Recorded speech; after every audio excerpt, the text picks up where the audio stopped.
In this episode, the first in a brand new series that takes a look back at the forgotten game mods of yesteryear.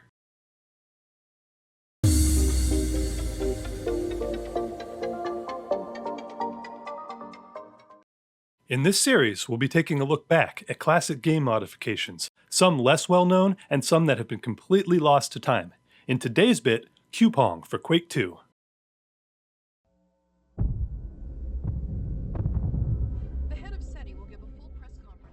Quake 2? That's not retro, I hear you say. Well, I have some bad news for you.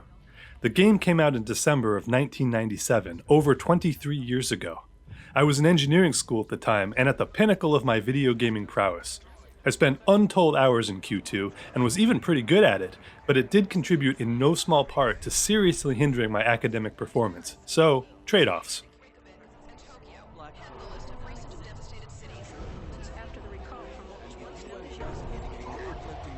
Speech as these brave soldiers took the fight to the Stroh's home planet. We, the rest of humanity, wish them luck and Godspeed as well.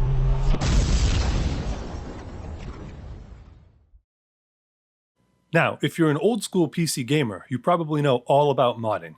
Back in the 90s, first-person shooters may have only shipped with one or two multiplayer game modes, such as deathmatch or co-op. It came down to the modding community to extend the capabilities of games with new sounds, skins, textures, weapons, and even complete gameplay overhauls. In fact, many gameplay modes and even standalone games that we take for granted today started their lives as enthusiast projects, such as Capture the Flag, Team Fortress, and Counter-Strike. These modifications extended the lifespan and popularity of the base games. Quake was a hugely popular platform for modding, due in part to id Software's open stance on community-developed content and the hacker ethos they promoted. id made tools freely available such as level editors and the Quake C programming language, which gave third-party developers unprecedented access to the game engine. It was also an age of player-hosted dedicated servers before companies started locking down their online services. This allowed for mods that went beyond simple reskins that completely overhauled the gameplay mechanics. Modding became so popular in the 90s that entire sites popped up just to catalog and track these mods, one such example being Planet Quake. Modding gave talented coders and artists a pathway to demonstrate their skills, and many modders went on to have successful careers in the gaming industry.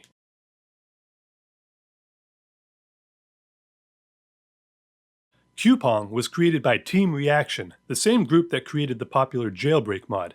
These groups weren't large commercial entities, far from it in fact. QPong was developed by a single coder, 2 additional map makers, and a handful of other supporting roles, including artwork, sound effects, and announcer voices. Warning, the following video contains scenes of low-polygon graphic violence. Those without a sense of humor are advised to look away now.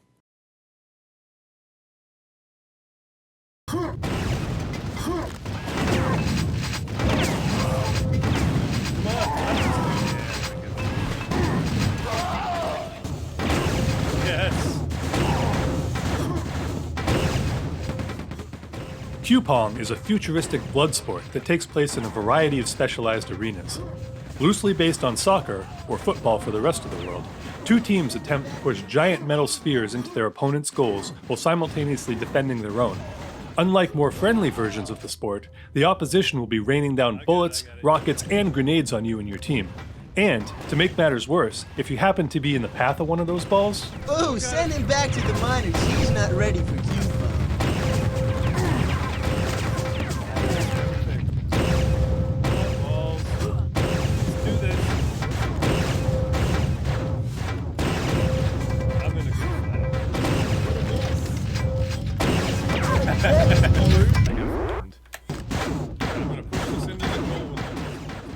Each weapon in the game affects the ball differently.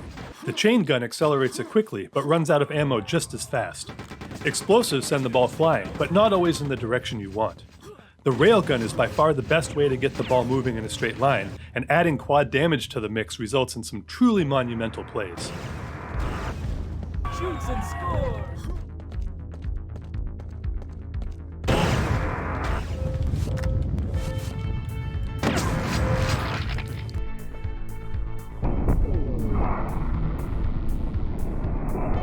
Ooh, there's an injury on the field. Yeah, the janitors better come out with a spatula for that one, Bob.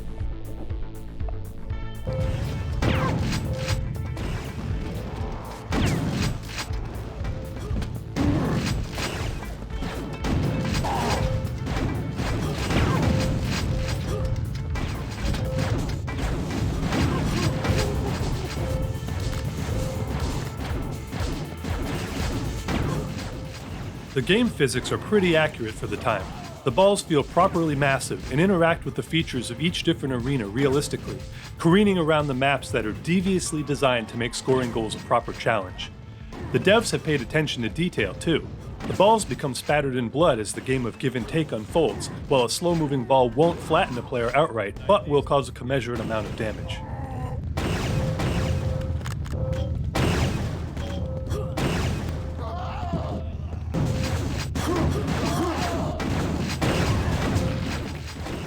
There's a surprising amount of strategy and teamwork involved too. You have to decide whether to coordinate an offensive, how many players should defend the goal, whether or not to advance the ball or target enemy players, and deal with fluidly changing situations as the opposition changes their tactics. All this in an era when games still ran from DOS and lacked built-in voice chat. Goaltending does give you a temporary shield that absorbs some enemy damage, but it won't protect you from a ball coming your way at high speed. It's also possible, nay, unavoidable, that you'll flatten your teammates with a ball by accident. Or they you. Yeah, accident. Yes. Yeah, the janitors better come out with a spatula. No, Bob, this game of QPong is much better than that 94 QPong. Yes, we can. It sure is. Yes, we And can. much No, blood. we can. Yes, we can. We're trying to get the score.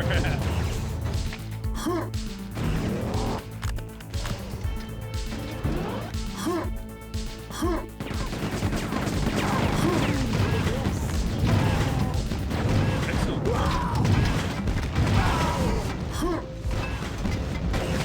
I haven't seen the new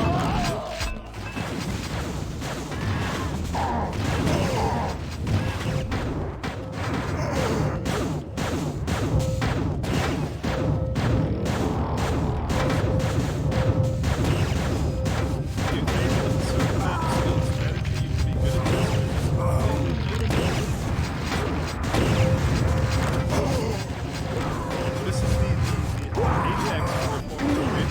This is as good as it gets.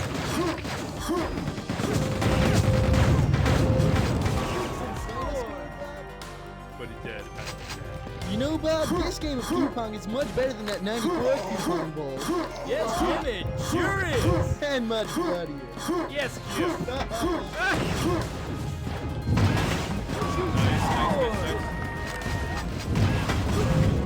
Let's do this.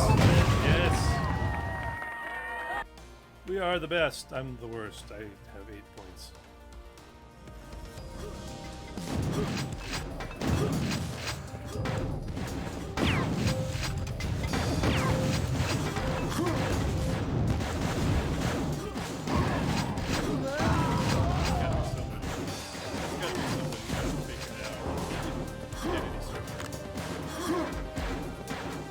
What a mess.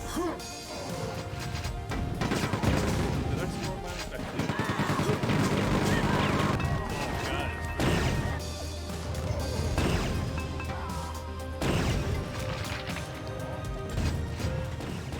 It's been a long time since I last played Quake 2, but by the end of the night I was finally starting to get the hang of it again.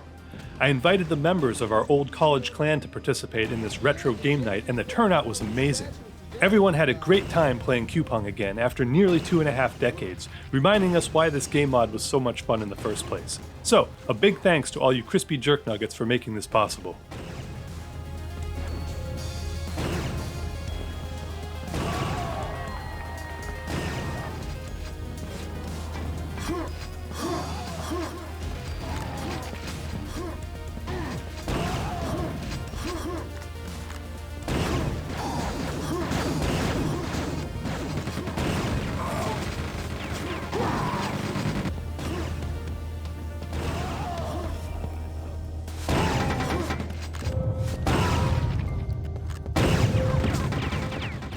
I really did enjoy my time with Quake 2 back in the day, due in no small part to the amazing mod scene that existed around the game.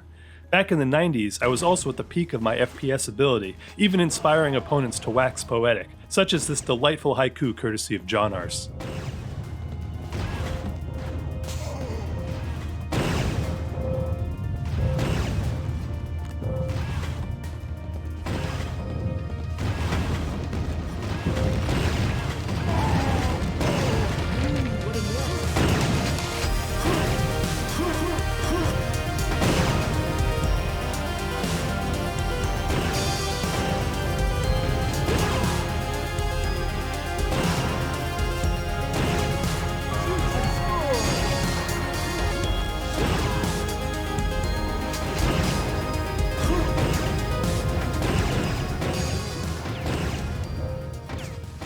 So there you have it, QPong for Quake 2.